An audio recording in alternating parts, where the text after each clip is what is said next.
instead of just talking about Caleb Williams, I'm going to combine Caleb Williams and Bo Nix because they're very similar. Both talented, both in a rookie contract, both uneven, both miss on some layups, both make big plays, right? Both have offensive coaches, Sean Payton, Ben Johnson. And yet there's a lot of criticism of both. How are they winning? Does quarterback play even matter anymore? How is Denver a number 2 seed? How is Chicago a number 1 seed? How is Bo Nix 10-2? Quarterback just doesn't matter. It's overrated. How is Caleb Williams 9-3 a number 1 seed? It's all very explainable. Go look at their O-lines. The top 4 O-lines in the NFL, none have a quarterback that's making the max money. There's 2 ways to win big in this league. Superstar quarterback, mostly taking a team-friendly deal, or a really talented quarterback, Bo Nix, Caleb Williams, on a rookie deal. So I'll give you an example. I think what's underrated is how good Chicago and Denver's rosters are. If you're wondering how Bo Nix and Caleb could potentially end up as number 1 seeds and be so uneven, let me give you an example of how good the Bears and Broncos rosters are. Here are the 10 best players. Okay, and there are excellent players I'm not including. And I don't care what the order is, but I'm going kind of close. Nick Bonito, Denver. Patrick Surtain, 3-time Pro Bowler, Denver.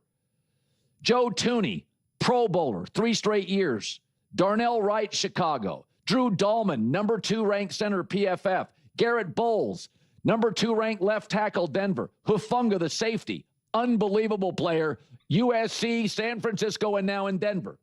Montez Sweat, 7.5 sacks. Game changer since he arrived defensively in Chicago. Quinn Miners, right now the number 1 guard on PFF. Kevin Byard leads the NFL in interceptions. I am not including in the top 10. Do you see how many offensive linemen were on that? Bears and Denver arguably have the best offensive lines in football. Detroit's up there. I didn't count Jalen Johnson, who's a Pro Bowler, but he's been hurt most of the year, so I won't count him.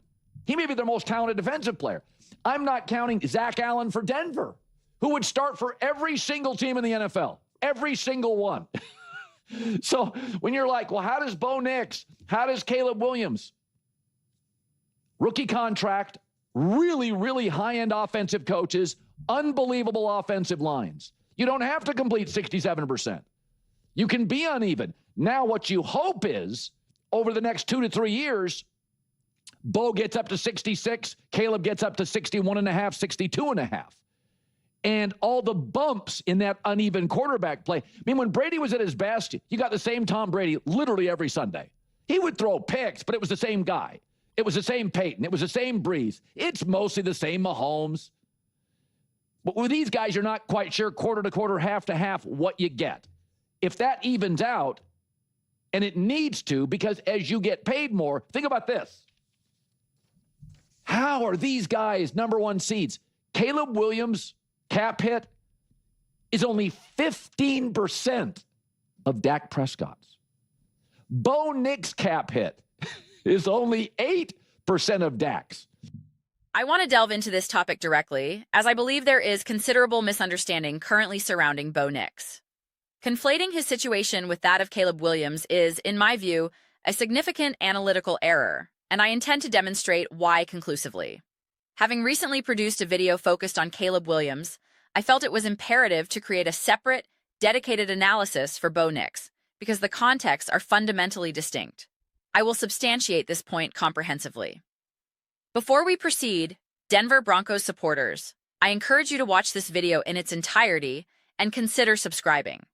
It is, without question, the most effective way to support the growth of this channel, enabling me to continue creating the highest quality Denver Broncos content possible. When you engage fully with the content and subscribe, it generates tremendous momentum. Views and subscriber counts increase dramatically, creating a virtuous cycle. More importantly, as I have consistently emphasized, this is not merely about metrics. It is about fostering a genuine community where we can engage in substantive, honest, and grounded football discussions. Your full engagement helps anchor this channel within the broader NFL discourse. Now, let's dissect the subject at hand, as the contrasts are quite stark. First, let us establish some foundational context. Bo Nix has undoubtedly benefited from a superior defensive unit compared to Caleb Williams. Furthermore, he has had the advantage of continuity under head coach Sean Payton for both his first and second seasons. In contrast, Caleb Williams' rookie year, particularly from a coaching perspective, was characterized by instability and disarray. Therefore, for all practical purposes, I consider Williams' second season, his first with offensive coordinator Ben Johnson, as a more accurate representation of a true year-one installation with zero schematic carryover. Nix has enjoyed the stability of a consistent system under Payton. This distinction is profoundly important. Thus, there have been clear environmental advantages and disadvantages for each player. I want to clarify this up front because my objective is not to construct a simplistic argument that Bo Nix is a superior quarterback to Caleb Williams or that he is destined for a better career. That is not the thesis. My contention is that lumping their evaluations together at this precise moment is remarkably unfair. The circumstances and outputs are not equivalent. Let's begin with the most readily apparent statistical discrepancy: dropped passes. Bo Nix leads the entire NFL in this category with 31 drops. To provide perspective, during the 2023 season when there was widespread concern about Patrick Mahomes' supporting cast in Kansas City, his receivers registered 29 drops for the entire season. Bo Nix is on pace to obliterate that figure, as is Trevor Lawrence. 31 drops through roughly 12 games is a devastating total. This means approximately 10.4% of his targeted passes have been dropped. Trevor Lawrence is at 11.3%. For comparison, Dak Prescott's drop rate is 7.1%. Brock Purdy's is 8.2%, and Caleb Williams's is 7.6%. The much-discussed issues with Patrick Mahomes' receivers this season, their drop rate is 5.6%. Bo Nix is dealing with more than double that rate. It is an extraordinary burden. When we examine adjusted completion percentage, which accounts for both drops and throwaways, the picture clarifies. Bo Nix ranks within the top 14 in the league at 76.2%.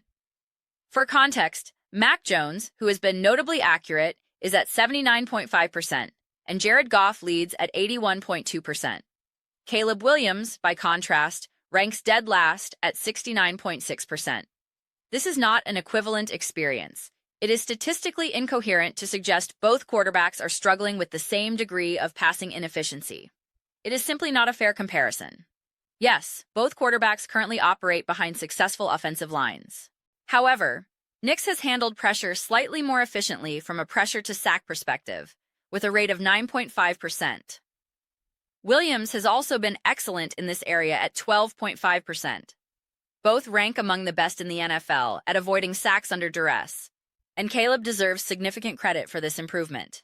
A key difference emerges in time to throw. Nix gets the ball out in 2.76 seconds on average, while Williams holds the ball longer at 3.24 seconds.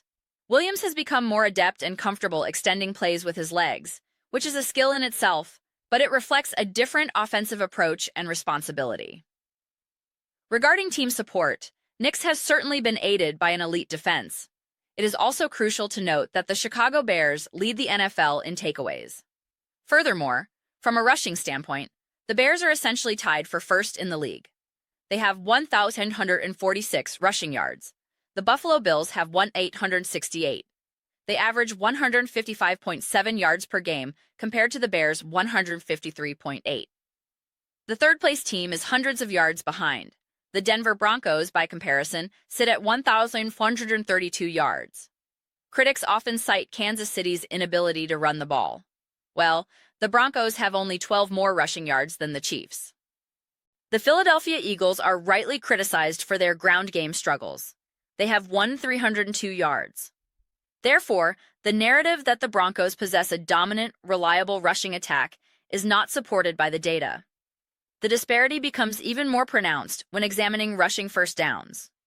The Chicago Bears lead the NFL with 108. The Denver Broncos have 75. This is a substantial difference. The Bears have 374 total rushing attempts to the Broncos' 314. The offensive structure clearly relies on Bo Nix to a much greater degree. Evaluating accuracy further, we look at on-target percentage, the percentage of passes deemed accurately catchable. The league average is 75%. Bo Nix is above average at 76.4%.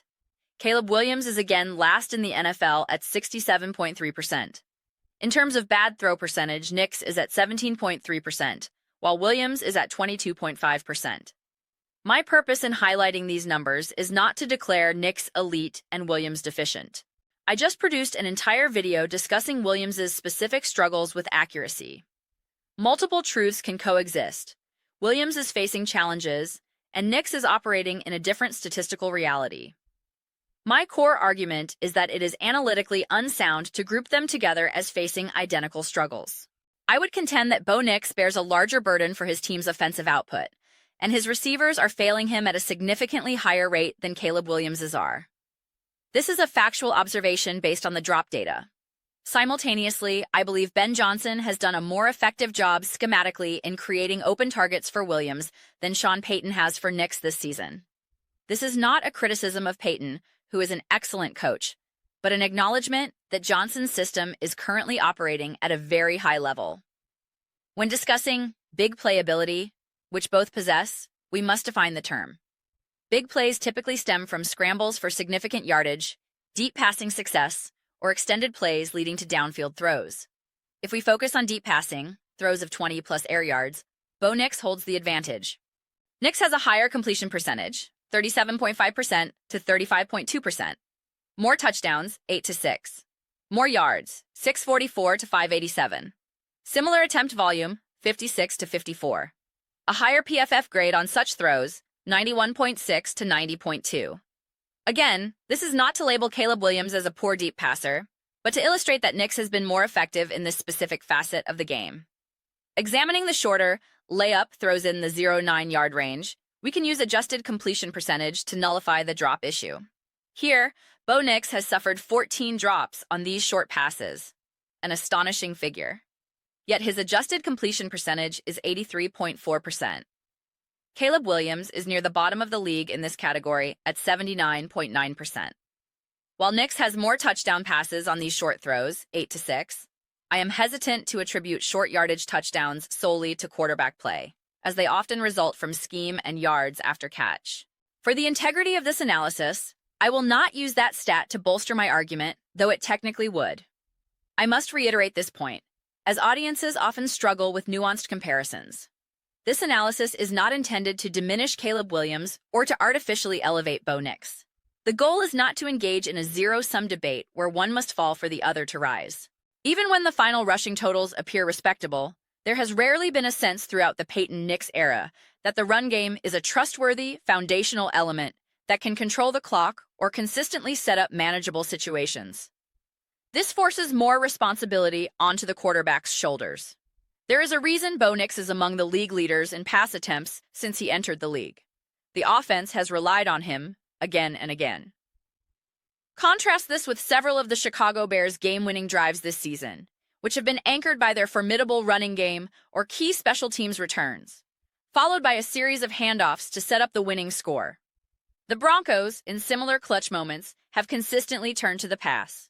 This is not to downplay Caleb Williams' own clutch plays or scrambles. I repeat, this is not an attempt to diminish his accomplishments, but to highlight that the operational burden has been quantitatively and qualitatively heavier for Bo Nix. We can recognize and elevate the performance and resilience of one player without needing to tear down another. I have endeavored to do precisely that, to illuminate the specific challenges and context of Bo Nix's season, without extinguishing the acknowledgement of Caleb Williams' own journey and talents. In the volatile realm of online commentary, this balance is often lost, but it remains essential for thoughtful analysis. I am publishing these two videos in close succession to provide a balanced perspective. I am keen to hear your thoughts. What is your evaluation of Bo Nix and the Denver Broncos, particularly in comparison to Caleb Williams? Do you believe they are in analogous situations regarding the quality of their play and the external perceptions of their contributions? Commentator Colin Cowherd has framed a discussion around whether these teams are carrying their quarterbacks, posing the question, is the Bears roster carrying Caleb right now? This implies that the roster is shouldering the majority of the burden for success. To be clear, both quarterbacks benefit immensely from their coaching and roster construction. They are in enviable situations, which is precisely how a team should support a young quarterback. If you are a Broncos or Bears fan, you should be thrilled about this. As I have told fans of other teams in the past, when similar, "he only won because of his team" arguments arise, if you believe your quarterback is better, then the onus is on your franchise to build a better team around him. Do not fall into the trap of diminishing a player's supporting cast only to later inflate his individual accomplishments at the expense of that same cast. It is possible to have a great quarterback, a great coach, a great offensive line, and great skill players simultaneously. Football is the ultimate team sport, and all these elements can be true at once. Please share your perspectives in the comments below. I read every single comment. Whether you agree or disagree, let's engage in substantive discussion. Let's have passionate debates, but ultimately, let's enjoy the complexity of analyzing this great sport. If you find this style of detailed contextual analysis valuable, please don't forget to give this video a thumbs up, as it significantly helps with visibility and allows the algorithm to share this conversation with more fans. Thank you for your time and engagement. I look forward to our next discussion.